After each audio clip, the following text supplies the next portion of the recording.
Play the game. Don't get played by the game. 23 system. Okay, right here we have some really, really good players with some really great futures and some players that had some really good careers that's trying to get themselves really back into basketball shape, coming from injuries, and then just staying in shape and keeping yourself active is important. That's regardless of really if you're on the team or not.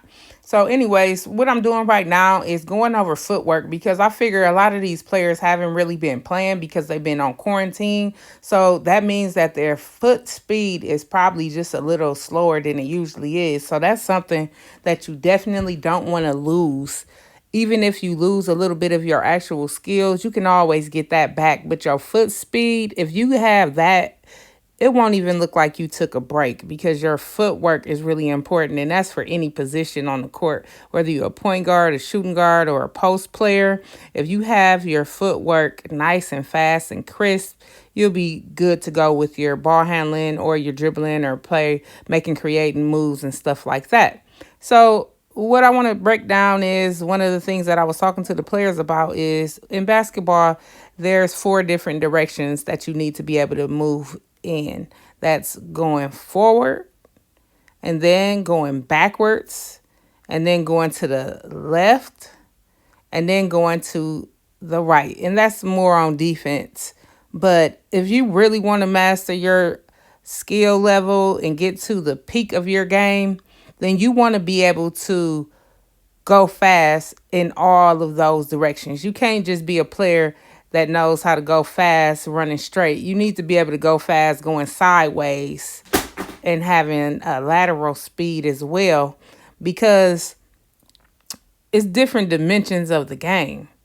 Lateral speed comes into play especially on the defensive end, especially on the perimeter. You have to have lateral speed to slide your feet and to stop somebody from going to the basket. It's simple and plain.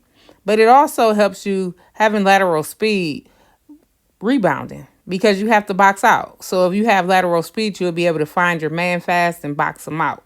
So that's one way that applies. And obviously being able to run forward means that you can fast break. It means that you're going to be able to run the floor.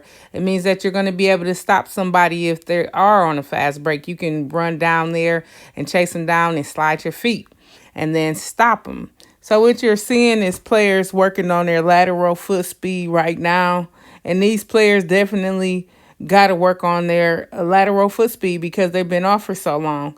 And the players that has been coming to workouts, obviously, they're going to be a little faster with their foot speed and with their technique going through the ladder. So this was really, really, really critical to being able to get these players to get back in the basketball playing shape so they can play games. And we did end up playing a good 5-on-5. And I knew the players would be ready to play a 5-on-5 or a 4-on-4 because I did this drill. Because when you take time off of basketball and you go right into it full force like this, you're risking a chance of injuring yourself. So I wanted to make sure these players had their footwork really more detailed. So I wanted them to be able to pay more attention to the movements of your feet. Because if you can do that, then you're not going to hurt yourself as fast as if you weren't really paying attention to your footwork, because that's how a lot of players sprain their ankles, because they get sloppy with their feet and they don't really pay attention to what they're doing with their actual feet, especially when you're doing layups. You need to be counting your steps. And then when you land from jumping in the air, you need to be anticipating what foot you're going to land on, if you're going to land on 1 foot or if you're going to land on 2 feet. So this right here is getting the players cognitively aware of where are they putting their feet. So that way, when we get into the scrimmage, I know that these players, they're not going to get hurt. They're not going to be running into each other or accidentally stepping on somebody's foot, because they're going to be more conscious of their actual footwork. So that's really important. So right here, I wanted to get some passing in so that they can multitask as they're going through the cones, this was really good. As you can see, it's helping the players be able to catch that ball, keep their focus on their footwork, because that's how it is when you playing basketball. You can't just look at your feet, and you can't be taking your time out to see what you're doing with your feet. You have to do it simultaneously while you're guarding somebody. You have to be able to just adjust. So that's why I'm passing them the ball so that they can multitask. And right here, the going backwards is really important. It's really important when you're going backwards to be on balance. A lot of players have a hard time backpedaling or step back threes or doing step back pull ups. And the number one reason why not all basketball players have the ability to do that is just balance. It's nothing more than balance. If you can go back and stay balanced, then you'll be able to shift gears and go forward and backward even faster. So as you can see right here, I got the players going right into the lateral movement. So they running fast and then they going right into lateral movement. And that's all basketball is. It's really going forward, going backward, going to the side right, going to the side left. Those are the movements that you make when you're on the basketball court. So any young player, get used to training your feet and training your body to make it. I had a pretty big group right here, but I feel like they did a good job in every single direction except for going backwards. So I kind of let them go backwards a little longer than I did going forward and going lateral. Because going backwards, they just didn't really have it down pat. So we did a few more reps doing this, but you have to be careful when you're training players with ladder. For coaches out there that's taking notes about this, don't have your players do the ladder for more than about 10 to 15 minutes, and then mix it up with like every other workout. So the next workout, I will not be putting the ladder out because it's really hard on the knees, and it does a lot of pounding on the actual knees. And these players don't have a lot of knee problems, so they should be okay. But my nephew right here, Themself Jr., he is recovering from a torn ACL. So he really does not need to go through the ladders too much longer. And so that way I'm making sure that they are do 2 times and stop. Simply one. And then right here, we're doing more footwork, and this is really quick feet.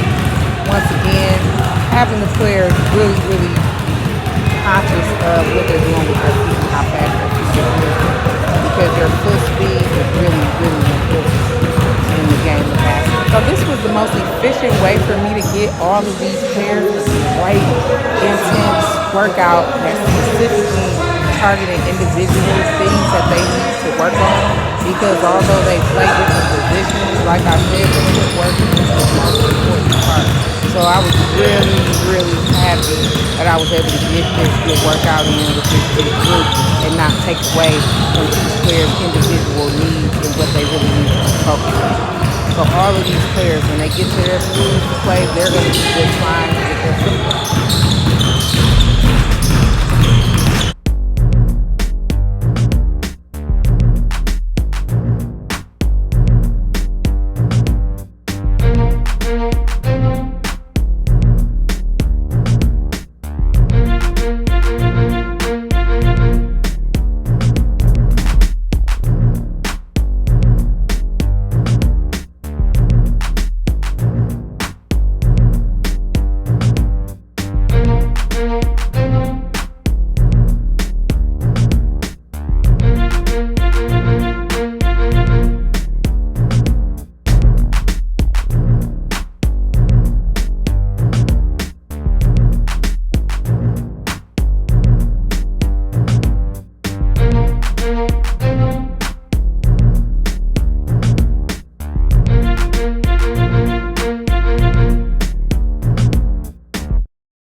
keep him over there. No, keep him over there.